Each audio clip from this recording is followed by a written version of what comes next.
Bledsoe was arrested. Patrick Montgomery was in court. Jonathan Manapa will stay in federal custody. No, I don't take responsibility at all. Hey everyone, welcome to the show. So 27-year-old Texas resident Alexander Fan headed to the Capitol.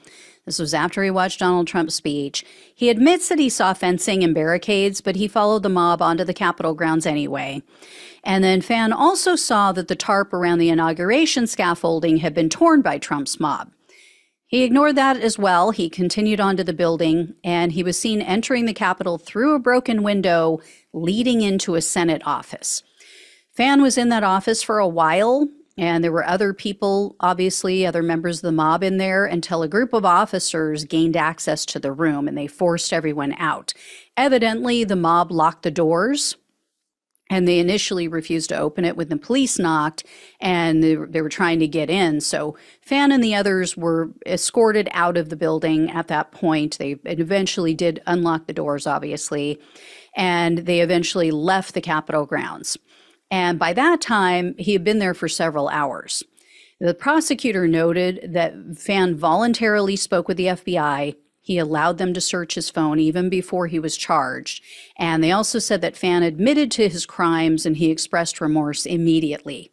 So Fan was arrested on July 13th of 2023, and he was charged with entering a restricted building or grounds, 2 counts of disorderly conduct, entering certain rooms in a Capitol, and impeding passage on Capitol grounds. And no matter what you think about Trump supporters, this is unacceptable. When Fan was arrested and his home was searched, one of the arresting officers stole from him. Fan reported that silver bars and $2,500 in cash was missing from his bedroom.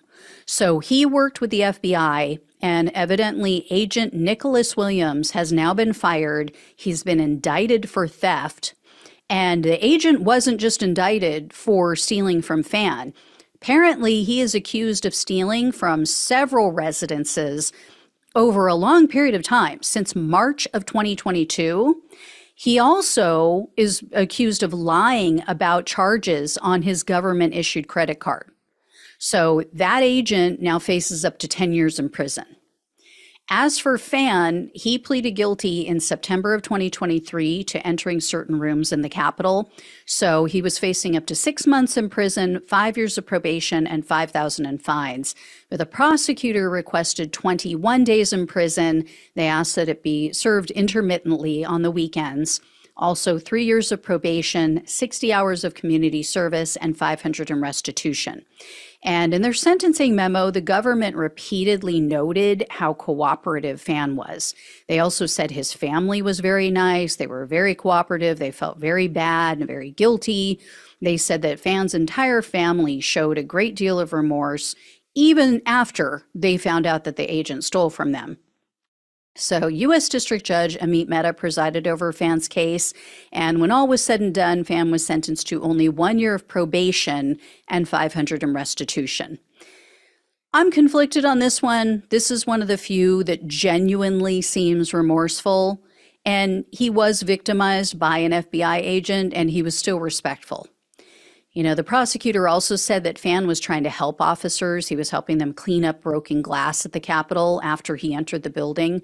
So he sounds like a decent guy with a good family who was honestly duped by Trump and the Republican Party. I have a little more compassion and grace for someone like this who, arrested in July, not even 3 months later, 2 months later, he's pleading guilty. Anyway, I will let you know if I hear any more. Thank you all so much for watching and listening. Please like, share, and subscribe. Please donate if you possibly can. Love you all. Take care. Talk with you soon.